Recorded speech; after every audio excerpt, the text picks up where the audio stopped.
ఓం నమో భగవతే వాసుదేవాయ. ఆత్మబంధువులందరికీ నమస్కారం. 477వ నామం ధర్మీ అన్నారు.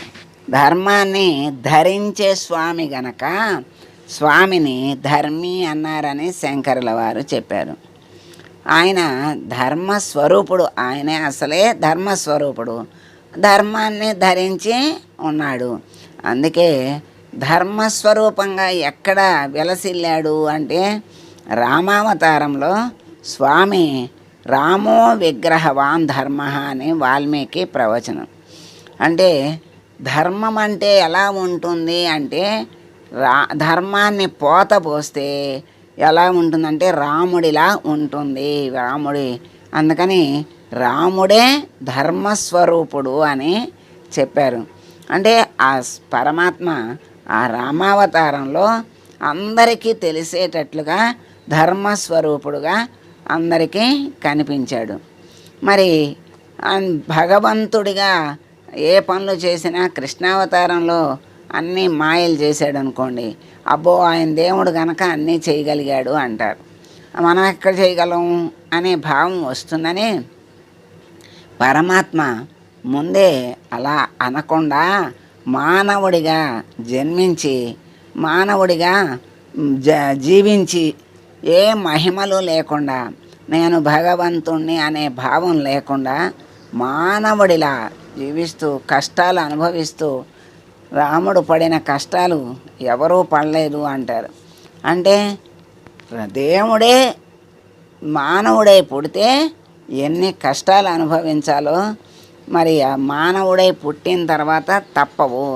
ఆ కష్టాలను అనుభవిస్తూ కూడా ధర్మాన్ని వేడకుండా ధర్మాన్ని చక్కగా అనుసరిస్తూ కష్టంలో అంటే బాగున్నప్పుడు ధర్మంగా నడిచాడు అంటే అది విశేషం కాదు. ఎవరైనా అది బాగోనప్పుడు ధర్మాన్ని తప్పకుండా ధర్మ మార్గంలో నడిచిన వాడు అసలైన ధర్మాత్ముడు.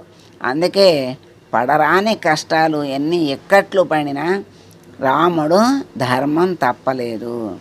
పితృధర్మం, మాతాధర్మం, భాతృధర్మం, స్నేహధర్మం, సఖ్యధర్మం, మరి ప్రజల్ని చక్కగా రంజింపజేసి ఆ ధర్మంగా అందరి సంతోషం, ప్రజల సంతోషాన్ని కూడా ప్రభువు ధర్మం చక్కగా పాలించాడు.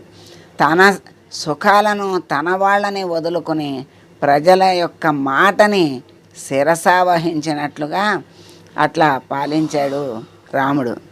అందుకని మరి పరమాత్మ మానవుడై పుట్టి కష్టాలను అనుభవిస్తూ కూడా ధర్మాన్ని వేడకుండా ధర్మాన్ని అనుసరించి చూపించాడు కనుక రాముణ్ణి ధర్మస్వరూపుడు అన్నారు. అప్పుడు ఆయన మళ్ళా దేవుడుగా కొలుస్తున్నారు. ఎందుకు? ధర్మస్వరూపుడుగా జీవితాన్ని అంతా నడిచి చూపించాడు జనులందరికీ. మానవులందరూ కూడా ఆ విధంగా నడవవచ్చు అని నడిచి చూపించాడు. అందుకే ఆయన దేవుడయ్యాడు.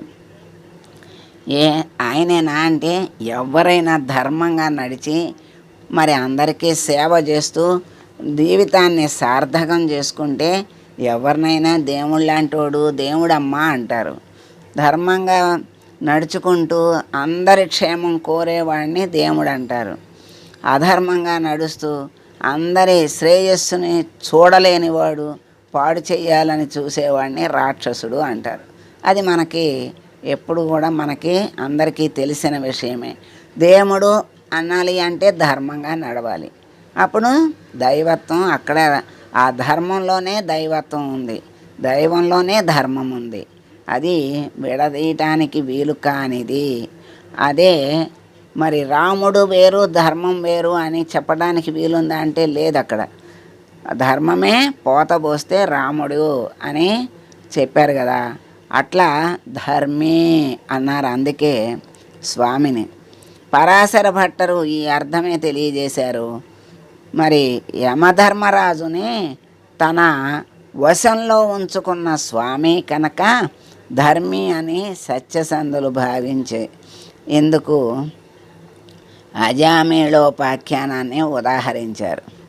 అంటే యమధర్మరాజుని ఆయన వశంలో ఉంచుకోవటం అంటే వీళ్ళందరూ ఆయనకి వసులే.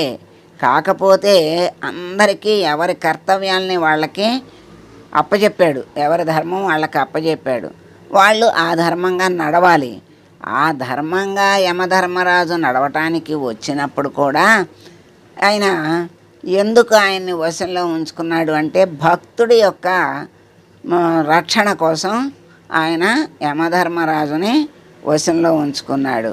అందుకని ఆయన ధర్మి అన్నారు.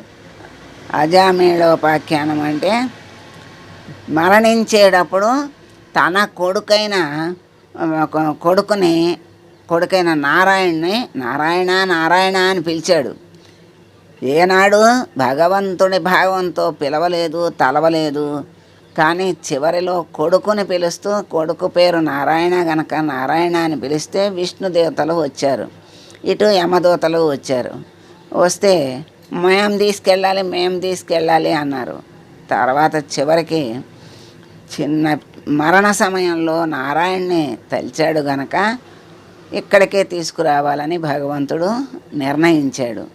అందుకోసమే జీవితం చివరి వరకు సాధన చేస్తే కానీ చివరిలో ఆ భగవన్నామం తలవలేరు అని సాధన చేయమని చెప్తారు.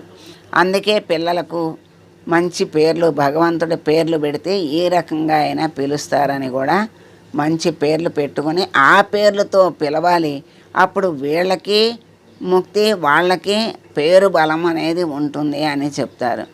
అందుకని పెట్టిన పేరుని సార్థకం చెయ్యాలి అంటే ఆ పేరుతో పిలవాలి. పిలిస్తే పిల్లవాడు వృద్ధి పొందుతాడు, పిలిచినవాడు వృద్ధిలోకి వస్తాడు. దాన్ని సార్థకము అంటారు. అలా ధర్మజ్ఞులు ఓం ధర్మిణే నమః అనే స్వామికి అంజలి ఘటించారు. తర్వాత ఆయన ధర్మాన్ని నిర్మించడమే కాకుండా దానికి అధిపతిగా కూడా ఉన్నాడు. మరి ఆయనేగా నిర్మించింది ఆయనే, మళ్ళీ అధిపతి ఆయనే, దానికేమీ సందేహం లేదు కదా. ఆయన స్వరూపం, ధర్మస్వరూపము ఆయనే, నిర్మించింది ఆయనే, దానికి అధిపతి ఆయనే. ఆయన ధర్మాన్ని తెలుసుకోవాలి అంటే ఆయనే మరి మళ్ళీ మనకి అనుమతించి ఆయన అనుగ్రహంతోనే ఆ ధర్మాన్ని మనకి తెలియజేస్తాడు. ఆ ధర్మాన్ని తను భక్తితో ఆచరించటం వల్ల ధర్మ లక్షణం తెలుస్తుంది. ధర్మాల్ని ఆచరిస్తూ భక్తితో భగవంతునితో అనుసంధానం కలిగి ఉంటే ఆ ధర్మ లక్షణం చక్కగా భగవంతుడు తెలియజేస్తాడు అని, తన యందు ధర్మం పనిచేసే విధం అది. అంటే తనలో ధర్మాన్ని పుట్టించేవాడు, ఆ ధర్మ మార్గంలో నడిపించేవాడు ఎవరు అంటే అంతర్యామి. మనలో ఉన్నటువంటి ఆ పరమాత్మే మనకి ధర్మ జ్ఞానాన్ని ప్రసాదిస్తాడు, ధర్మ మార్గంలో నడిపిస్తాడు.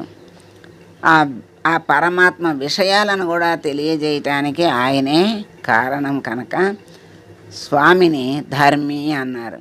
అటువంటి ధర్మి అయినటువంటి స్వామికి నమస్కారం చేసుకుంటూ, స్వామి ధర్మ మార్గంలో నడిపిస్తూ ధర్మ లక్షణాలను, ధర్మ జ్ఞానాన్ని మాకు ప్రసాదించి ఆ మార్గంలో నడిపించి నీ దరికి చేర్చుకో స్వామి అని వేడుకుంటూ మంగళం పాడదాం.